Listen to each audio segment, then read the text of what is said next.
Well, hello again. Yep, you guys have not seen this tractor yet on any of my longer pattern videos.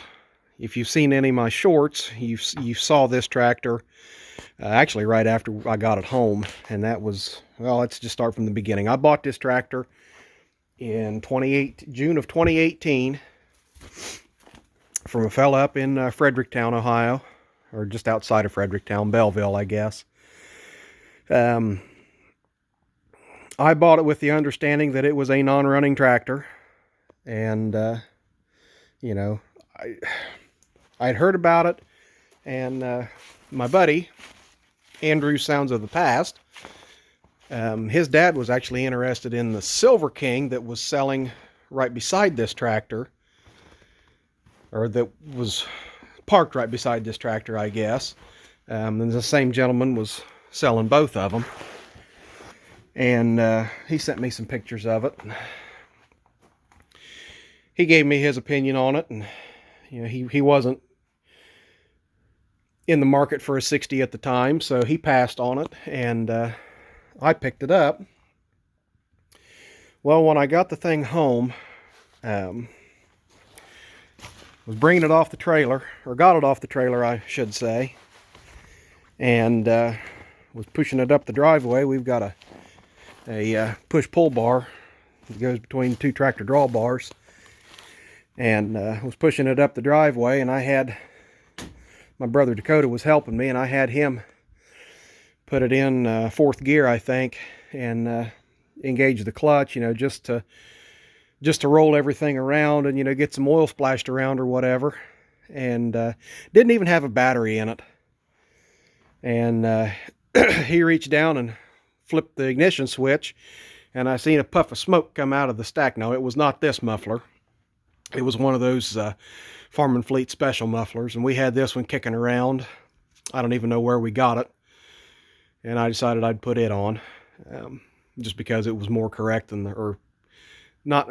I don't even want to say more correct. I kind of like the idea of having it on there. Okay, all right, moving on.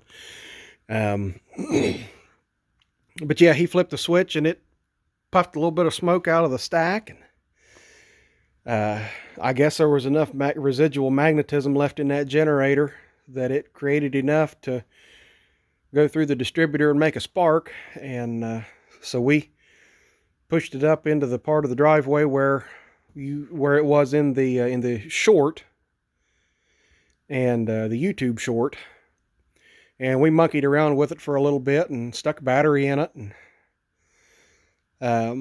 had it running quite literally 2 hours after I brought it home. So, excuse me, I'm getting over a cold right now. But, I thought that was a pretty good score. Now, the unfortunate side of things on it, let me see if I can get around the front here, and you'll have to excuse this property here is kind of not been kept up like we should. This is not the main farm. This is one of our other places. Of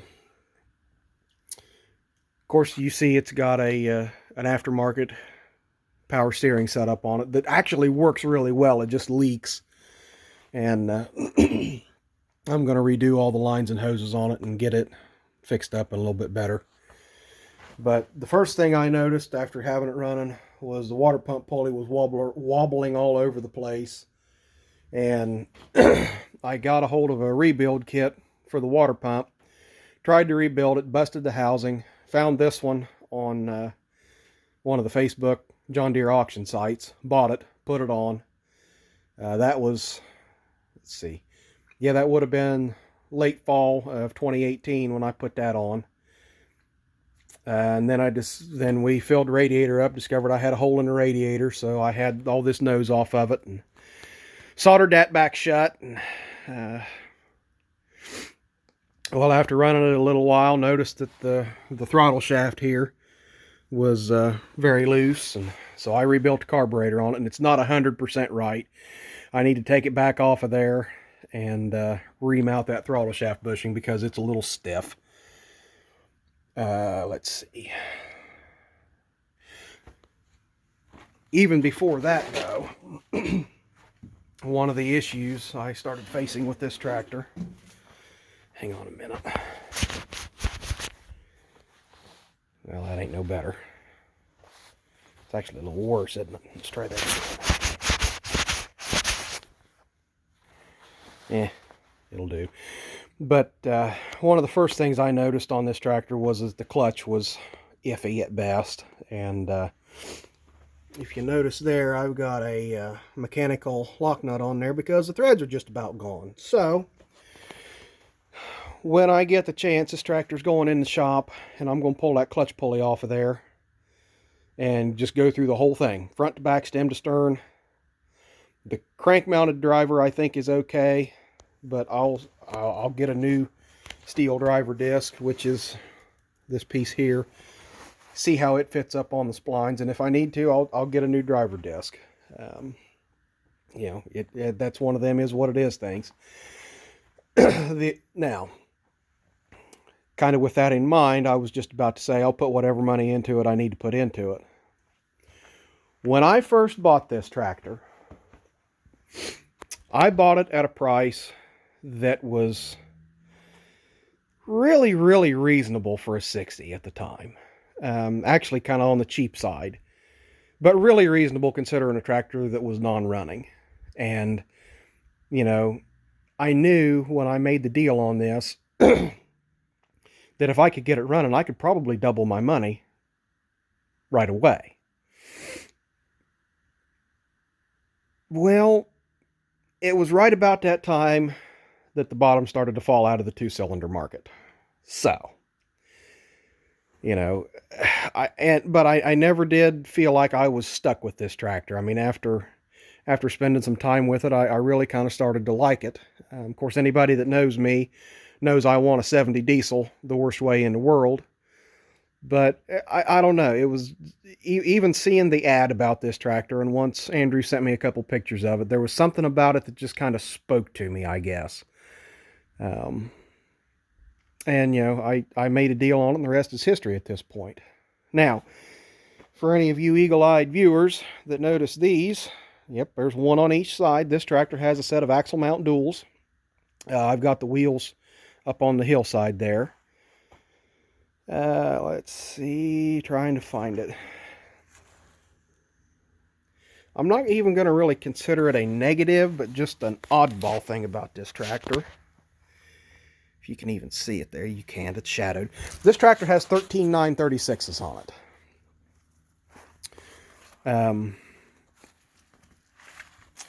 And the duals are 13 9s as well. Now, the 13 936 is kind of an oddball size. Excuse me again. The 13 9 is built more in a low profile design, like a 15 5 38. But it's on a 36-inch wheel. Now, there is also a 13 6 36 and 13 6 38, and those are a taller sidewall. The 13 9, not to be confused with a 14 9, the 13 9 has a low profile sidewall. So, you know, just kind of another one of those is what it is sort of things. The only problem with the 13 9 is they're getting hard to find. But luckily, and this tire is actually a lot newer than the one over on the other side. The one over there is kind of weather checked. This one is a lot newer. And, you know, once again, anybody that knows me personally knows I'm a stickler for matching tires. And, I mean, even though one is older, they've both got, you know, almost identical tread pattern to them. So I'm not going to fuss about that. I'm perfectly okay with it. Matter of fact, our 4030 gas has got 4 different brand of tires on it, but the front pair matches each other and the rear pair matches each other. I know one side's a Kelly Springfield and I forget what the other side is, but they match in appearance, so I don't raise too much fuss about it. Just one of my things. Let's see. Of course, this blade's in the way, and the reason I'm out here right now in the snow, getting over a cold, is because I'm going to try and get a fire built in this tractor and scrape off the driveway with it. But one of the other selling points for me about this tractor, and the sun is working against me, I'm sorry, but it's got the 800, I think this is the 800A hitch, maybe. Full and complete except for the sway chains. They are not on it. Has the crossbar, and for this blade, I built my own gooseneck, horse head, whatever you want to call that. I built my own for it, and it actually works. This tractor and this blade actually work pretty well together for what we're doing, which the most action this tractor sees is in the wintertime, moving snow. I'd really like to get a heat houser for it, but that's, you know, that's another one of them down the road sort of things. But so today, anyhow, that's kind of enough rambling. We're caught up on it pretty good, I think. If you notice, I got a can of gas and I got a can of battery and a gas right there. Good God, Carnahan. Got a battery and a can of gas. And we're going to put the battery in it, and we're going to put the gas in it, and we're going to see if I can make some noise out of it here today. So I think I'm going to cut the video right here. This is kind of the intro video on this 60. Oh, before I forget, for anyone curious, the serial number is, if it would focus, please, or maybe it is, yeah, 603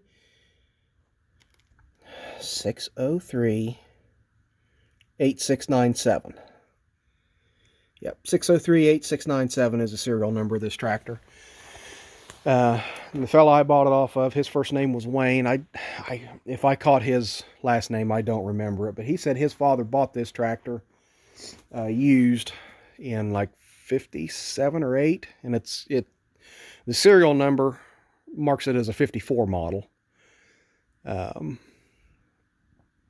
And it was repainted at the dealer, and I don't know if the power steering was added then or not, but you know, that power steering decal shouldn't be on there. That 60 should be at more of a tilt, and I don't know if I can pick it up on camera. Probably not. Yeah, maybe. Okay, yeah. See right here where we've got that little bit of a ghost outline? This had another set of decals put on it at the very least, and you can see ghostly images of the old decals peeking through from behind. You can see it there in that R I just showed you, and the D here. All of that lines up pretty good. And then over on the other side, it doesn't, well, you can see it there in the E's.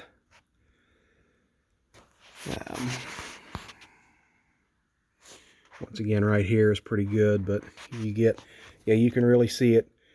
You can see the double vision there in the R and in the E.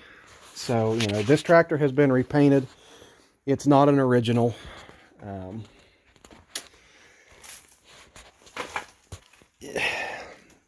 I honestly don't know whether to give this tractor a facelift and repaint it. The biggest part of me wants to. For right now, though, it's going to stay as it is until I get everything else on it fixed and you know, get everything dialed in the way I want it and all the leaks stopped up. And I gotta get a new manifold for it. I really want a 620 or 6620 630 LP manifold for it. You know, when the time's right, if I see one for a good deal, I'll grab it. But there's the head, I'm sure, is burnt right there. And of course, that ear's broke off the flange. But I think what I'm going to do is once I get this manifold off of here, I'll probably do a trick that my grandpa showed me. If that surface in the head is burnt there real bad, then what I will do is I'll braze it and file it down flat again so that the new manifold seals up good.